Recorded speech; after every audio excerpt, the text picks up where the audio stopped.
Hello friends, నేను రాజు గారు. Chess బోర్డులోని పావులు కదిపినట్టు కదుపుతున్నారు కూటమి ప్రభుత్వంలోని పెద్దలు. ప్రతిసారి మెగా బ్రదర్సే త్యాగం చేయాల్సి వస్తుంది. నిన్న రాత్రి నుంచి ఒక వార్త ప్రచారంలోకి వచ్చింది. నాగబాబు గారికి ఎమ్మెల్సీ పదవి దక్కట్లేదు, అలాగే మంత్రివర్గంలోకి తీసుకునే ఛాన్స్ తక్కువ అని నిన్నటి నుంచి వార్త బాగా పెద్ద ఎత్తున వైరల్ అవుతుంది.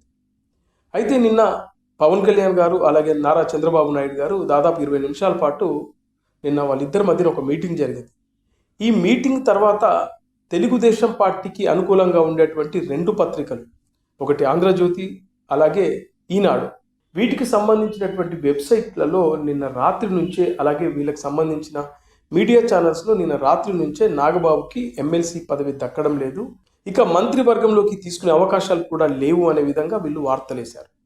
అయితే ఇక్కడ జరిగింది ఏంటంటే, పవన్ కళ్యాణ్ గారు నిన్న నారా చంద్రబాబు నాయుడు గారు దాదాపు 20 నిమిషాలు వాళ్ళ మధ్య చర్చ జరిగిన తర్వాత ఏదైతే ఇప్పుడు ఆంధ్రప్రదేశ్కు సంబంధించినటువంటి 5 ఎమ్మెల్సీ భర్తీ చేయాల్సి ఉంది, అవి ఎమ్మెల్యేల కోటాలో భర్తీ చేయాల్సినటువంటి ఎమ్మెల్సీ. ఈ 5 ఎమ్మెల్సీ స్థానాలు కూడా ఈ కూటమికే దక్కుతాయి. అందులో ఒకటి జనసేన పార్టీకి ఇచ్చి మిగతా 4 స్థానాలు తెలుగుదేశం పార్టీ తీసుకోవాలనుకుంది. దీనికి సంబంధించి వాళ్ళు ముందే అనుకున్నారు, అన్ని ప్రణాళికబద్ధంగానే జరుగుతూ ఉన్నాయి. కానీ సడన్గా నిన్న రాత్రి నుంచి పవన్ కళ్యాణ్ చంద్రబాబు నాయుడు గారు డిస్కషన్ తర్వాత తెలుగుదేశం పార్టీ అనుకూల మీడియాకి లీక్ ఇచ్చిన తర్వాత ఈ విషయం బయటకు వచ్చింది. నాగబాబుకి ఇవ్వట్లేదని. ఎందుకు ఇవ్వట్లేదు అని అంటే, ఇప్పటికే తెలుగుదేశం పార్టీ 4 తీసుకోవాలనుకుంది. అయితే ఆ ఒక్కటి నాగబాబుకి కాకుండా బీజేపీ అడుగుతుంది, మాకు ఒకటి ఇవ్వండి అని. సరే, బీజేపీకి ఒకటి ఇస్తే నాగబాబు పరిస్థితి ఏంటి? ఈ కూటమి ప్రభుత్వం అధికారంలోకి వచ్చిన తర్వాత నాగబాబు గారికి రాజ్యసభ కన్ఫర్మ్ చేస్తారు అనే వార్తలు వచ్చాయి. ఆ తర్వాత మళ్ళీ మారిపోయింది, సీన్ కంప్లీట్గా రివర్స్ అయిపోయి ఇప్పుడు నాగబాబుకు రాజ్యసభ ఇచ్చే అవకాశం లేదు, నాగబాబు గారిని ఎమ్మెల్సీ చేసి మంత్రివర్గంలోకి తీసుకుంటాము అనే విధంగా అఫీషియల్గా ఒక లెటర్ కూడా, అంటే ఒక ప్రెస్ నోట్ కూడా రిలీజ్ చేశారు. అలాగే ఈ ఎమ్మెల్సీ ఎన్నికలు వచ్చేంత వరకు వెయిట్ చేశారు. సరిగ్గా ఎమ్మెల్సీ ఎన్నికలు దగ్గర పడ్డాయి, రేపు మాపో షెడ్యూల్ కూడా రాబోతుంది.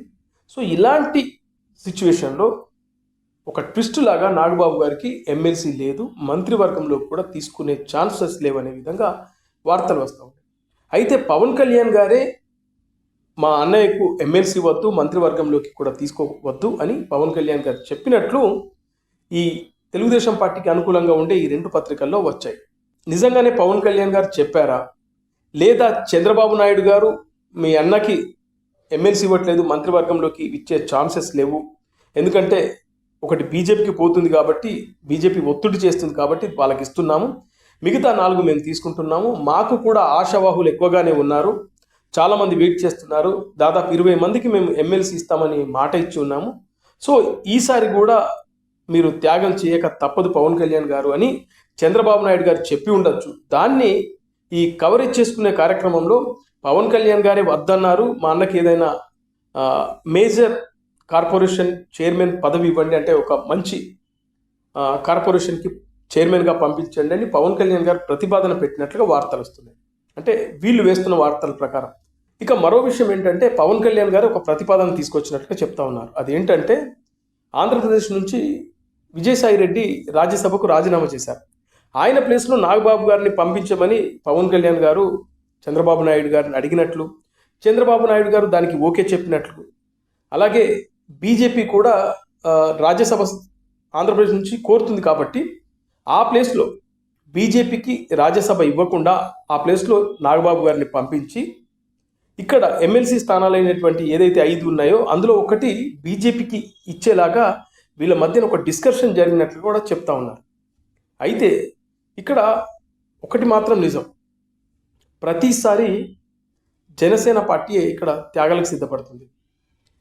అనకాపల్లి నుంచి వాస్తవానికి నాగబాబు గారు ఎంపీగా పోటీ చేయాల్సింది.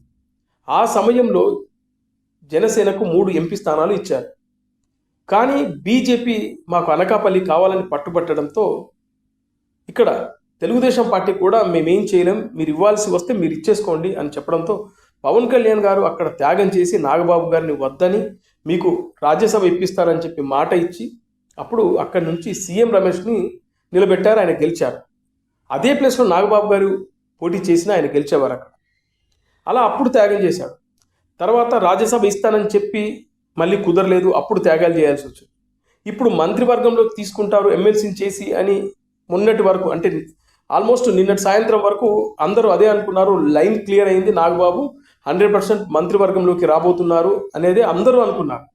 కానీ ఆఖరి నిమిషంలో అంటారు కదా, ఎగ్జాక్ట్లీ ఆఖరి నిమిషంలో ఆయనను స్కిప్ చేసేశారు. ఆయనకి ఇప్పుడు మళ్ళీ రాజ్యసభ అంటున్నారు. రేపు మళ్ళీ రాజ్యసభ ఇస్తారా లేదా అనే గ్యారంటీ కూడా లేదు. ఇలా ప్రతిసారి వీళ్ళే త్యాగరాజులు అవుతున్నారు. కానీ ఎక్కడ కూడా తెలుగుదేశం పార్టీ తగ్గట్లేదు. అటు బీజేపీ వాళ్ళకి ఏం కావాలనో వాళ్ళు ఏరుకోరు తెచ్చుకుంటున్నారు. మరి వీళ్ళు ఎందుకు త్యాగరాజులు అవుతున్నారు, వీళ్ళు ఎందుకు త్యాగాలు చేయాల్సి వస్తుందంటే అంతే, మనం బాగుపడడం కన్నా రాష్ట్రం బాగుండాలి, రాష్ట్రం కోసం మనం ఒక అడుగు దిగినా పర్లేదు అనేది పవన్ కళ్యాణ్ గారి ఆలోచన. దాన్ని వీళ్ళు పర్ఫెక్ట్గా క్యాచ్ చేసుకుంటున్నారు. అలా పవన్ కళ్యాణ్ గారు ఒక మంచి ఉద్దేశంతో ఆయన ప్రతిసారి వెనకడుగు వేస్తూ ఉన్నారు. ఇప్పుడు నాగబాబు గారి విషయంలోనూ అదే జరిగిందని నేను అనుకుంటా. ఇక పవన్ కళ్యాణ్ గారు అన్నట్లు మరో ఉద్దేశాన్ని కూడా తెరపైకి తీసుకొచ్చారు. అదేంటంటే ఇప్పటికే జనసేన పార్టీలో కాపు సామాజిక వర్గానికి సంబంధించినటువంటి 2 మంత్రులు ఉన్నారు. ఒకటి పవన్ కళ్యాణ్, 2 కందుల దుర్గేష్. మళ్ళీ కూడా జనసేన అధినేత బ్రదర్ అయినటువంటి నాగబాబు గారిని తీసుకొస్తే సొంత అన్నను ఎమ్మెల్సీ చేసి మంత్రిగా చేశారు అనే మాట వస్తుంది. అలాగే కాపు సామాజిక వర్గానికి 3 మంత్రి పదవులు ఇచ్చారనే అపవాదు కూడా మనకు వస్తుంది. జనాల్లో దీనిపై బ్యాడ్ సంకేతాలు వెళ్ళే అవకాశాలు ఉంటాయి. పవన్ కళ్యాణ్ కూడా రాజకీయాల్లోకి వచ్చాక మారిపోయాడు. గతంలో చెప్పినవన్నీ ట్రాష్ అయినా, అంటే కుటుంబ పరిపాలన, వారసత్వ పరిపాలన ఇలాంటివి లెక్చర్లు ఇచ్చాడు కదా అనే ఉద్దేశం జనాల్లోకి వెళ్తుంది. కాబట్టి మా అన్నయ్యకి ఇవ్వకుండా రాజ్యసభ ఇచ్చేయండి, ఒకే క్యాస్ట్ వాళ్ళు 3 ఉంటే కూడా బాగోదు అనే విధంగా పవన్ కళ్యాణ్ చెప్పినట్లు కూడా ఈ 2 పత్రికల్లో వార్తలు వచ్చాయి. ఒకవేళ అదే నిజమైతే పవన్ కళ్యాణ్ గారు కనుక నిజంగానే అలా చెప్పుకుంటే పవన్ కళ్యాణ్ గారికి హ్యాట్సాప్ చెప్పాలి. ఎందుకంటే పవన్ కళ్యాణ్ గారు గతంలో చాలా సందర్భాల్లో అన్నారు, ఏది కుటుంబ పరిపాలనకు నేను దూరంగా ఉంటాను, అంటే వారసత్వ రాజకీయాలు నేను ప్రోత్సహించనని. ఒకవేళ కెపబిలిటీ ఉంటే ఖచ్చితంగా ప్రోత్సహించవచ్చు అని కూడా చెప్పారు. అలాగే నాగబాబు గారికి ఎమ్మెల్సీ ఇచ్చి మంత్రివర్గంలో తీసుకుంటారని అఫీషియల్గా ప్రెస్ నోట్ వచ్చిన తర్వాత కూడా ఒక మీడియా సమావేశంలో పవన్ కళ్యాణ్ గారు చెప్పారు. ఏమన్నారంటే ఆ వ్యక్తికి కెపబిలిటీ ఉంది, చేయగలడు, ఇక్కడ వారసత్వం అనేది పక్కన పెడితే ఆయనకు ఆ టాలెంట్ ఉంది, పనిమంతుడు అనిపిస్తే ఖచ్చితంగా నేను ప్రోత్సహిస్తానన్నాడు. అదేవిధంగానే నాగబాబు గారిని తీసుకుంటారనుకున్నారు, కానీ కుదరలేదు. ఒకవేళ పవన్ కళ్యాణ్ గారు కనుక ఆ ఈక్వేషన్స్, ఒకే ఇంటి నుంచి 2 పదవులు ఒకే మంత్రివర్గంలో అనే ఈక్వేషన్స్ కనుక పవన్ కళ్యాణ్ గారు చూసుంటే నిజంగా ఆయనకు యాక్సెప్ట్ చెప్పాలి. ఆయన ఇంకా రాజకీయాల్లో ఏవైతే ఆ సిద్ధాంతాలు కట్టుబడి ఉన్నాడు అనేది మనం అనుకోవచ్చు. అలా కాకుండా కావాలని మీరు త్యాగాలు చేయండి, మీరు త్యాగరాజులుగానే మిగిలిపోండి అంటే మాత్రం వాంటెడ్గా జనసేన పార్టీని వాడుకుంటున్నారనే అర్థం. ఇది ఫ్రెండ్స్, ఎవరైనా సబ్స్క్రైబ్ చేసుకోకపోతే చేసుకోండి. ఇంకా మన వాయిస్ని బలంగా వినిపిద్దాం.